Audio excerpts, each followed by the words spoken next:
Given question, in an engine working on diesel cycle, the ratios of weights of air and fuel is 50:1.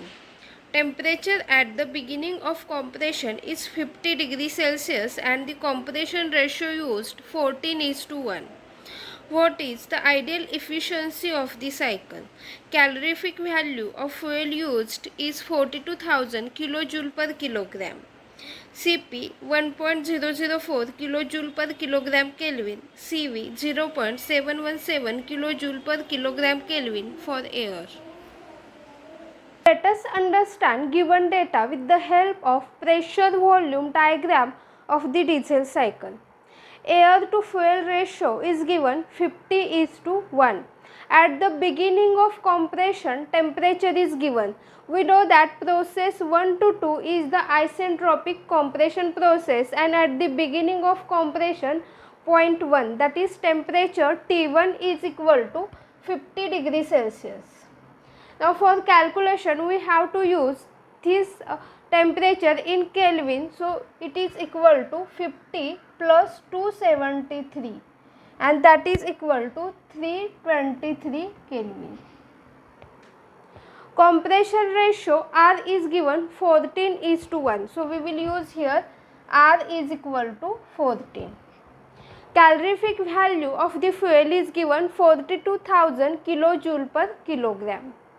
Then Cp and Cv is also given. So this is the specific heat at constant pressure Cp and specific heat at constant volume Cv, and we have to find out efficiency of this cycle. Now to calculate the efficiency of the diesel cycle, we require three important terms. First is gamma. So gamma is equal to Cp by Cv.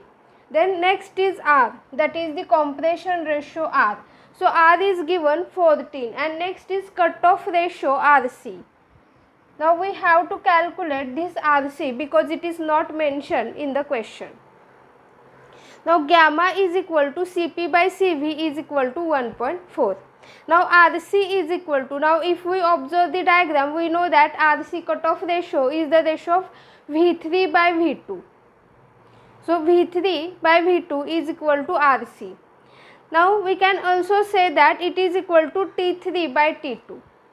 So we will find out T3 by T2 because the temperature T1 is mentioned in the question.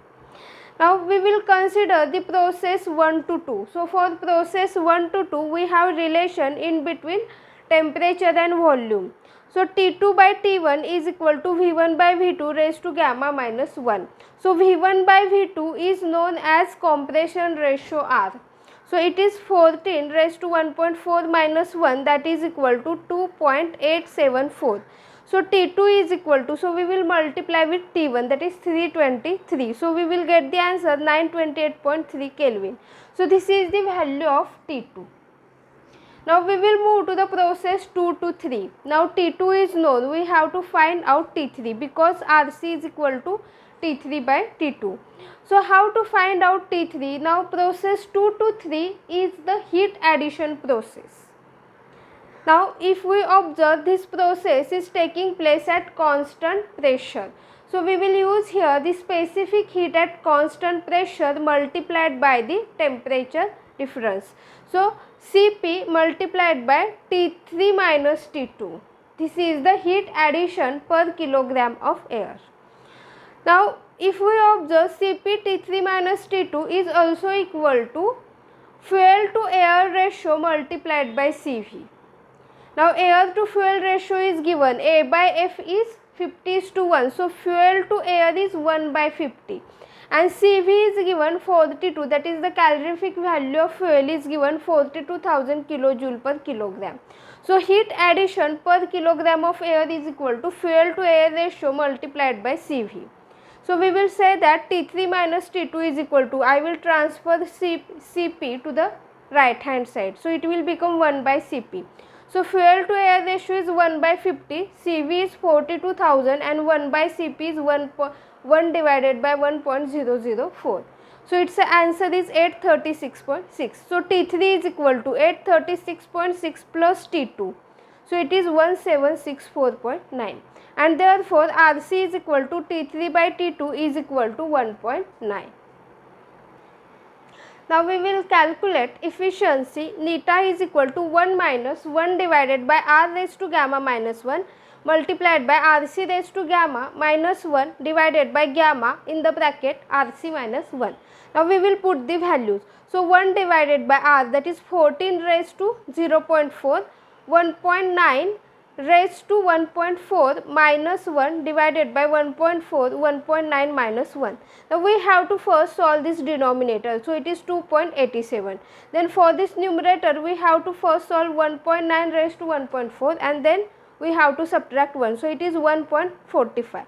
Then we have to solve this bracket 0.9 multiplied by 1.4, that is 1.26. So we have to first solve this multiplication term and then we have to subtract from 1, so it is 0.59. So efficiency always in percentage, so we will multiply here with 100 and it is equal to 59%.